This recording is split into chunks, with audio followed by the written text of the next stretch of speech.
अस्सलाम वालेकुम दोस्तों, इस वीडियो के माध्यम से बताएंगे अगर आप सऊदी अरब के अंदर आज़ाद वीज़ा पर आ रहे हो तो आपको आज़ाद वीज़ा में आना चाहिए नहीं आना चाहिए। इसको लेकर काफ़ी ज़्यादा लोगों के मन में सवाल है। दोस्तों बहुत ज़्यादा लंबा वीडियो नहीं होगा, आपको इस वीडियो को पूरा वॉच करना चाहिए ताकि आपको कन्फर्म हो सके कि आज़ाद वीज़ा में आना चाहिए हमें या नहीं आना चाहिए। दोस्तों अगर आपको काम मालूम है, मान लीजिए आप एक बिल्डर हो लेकिन सिर्फ हेल्पर हो, मान लीजिए आप जिप्सम का काम करते हो लेकिन सिर्फ हेल्पर हो, तो आप सऊदी अरब में कतई आज़ाद वीज़ा पर ना जाएं।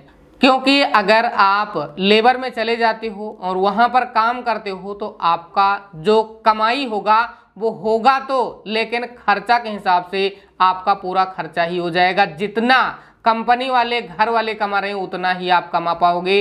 इसलिए आपको इस तरह के वीज़ा में जाने का कोई फ़ायदा नहीं है।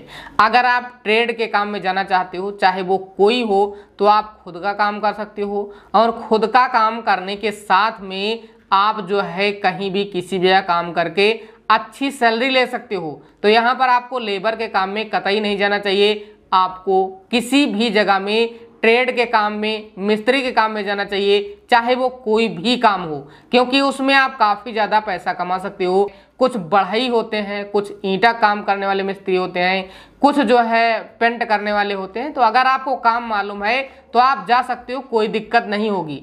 लेकिन हम आपको बता दें कि जितना पैसा आपने आज़ाद वीज़ा में लगाया है वो ध्यान रखना है कि आपको भूल जाना है। क्योंकि अगर आपका कपिल सपोर्ट नहीं करता है किसी भी वजह से तो आपको सऊदी अरब में नहीं जाना है। क्योंकि सऊदी अरब में जाने के पहले आपको पूरा संपर्क बना लेना है। जिससे आप वीज़ा ले रहे हो वो एक अच्छा आदमी होना चाहिए, पहले से वीज़ा निकाला है नहीं निकाला है।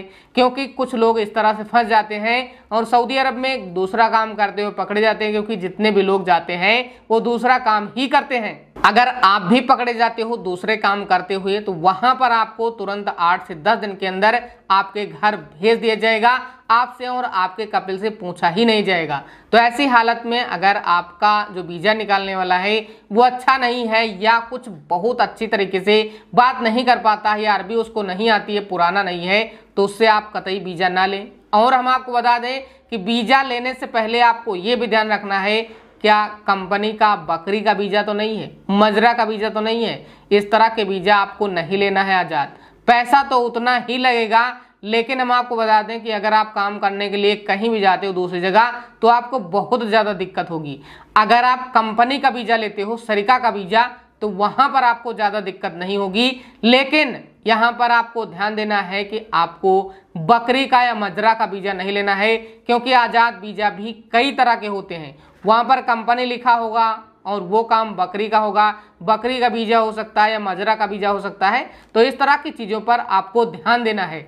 इसके अलावा हम आपको बता दें कि अगर आप ट्रेड के काम पर जा रहे हो तो ही आप जाएं, वरना लेबर के काम में मत जाएं। अगर आप वहां पर सेटिंग कर पा रहे हो 2 4 10 लोग रखकर और कमाना चाहते हो काम करके, तो इस तरह काम कर सकते हो। इसके अलावा दुकान करना चाहते हो, आपको कोई काम मालूम है, चाहे मोबाइल का हो या कोई भी काम हो, तो भी आप जा सकते हो। पैसा अगर ज़्यादा कमाना है तो आप जा सकते हो, लेकिन रिस्क भी उतना ही है। जैसे कि शेयर मार्केट में high risk high return, low risk low return.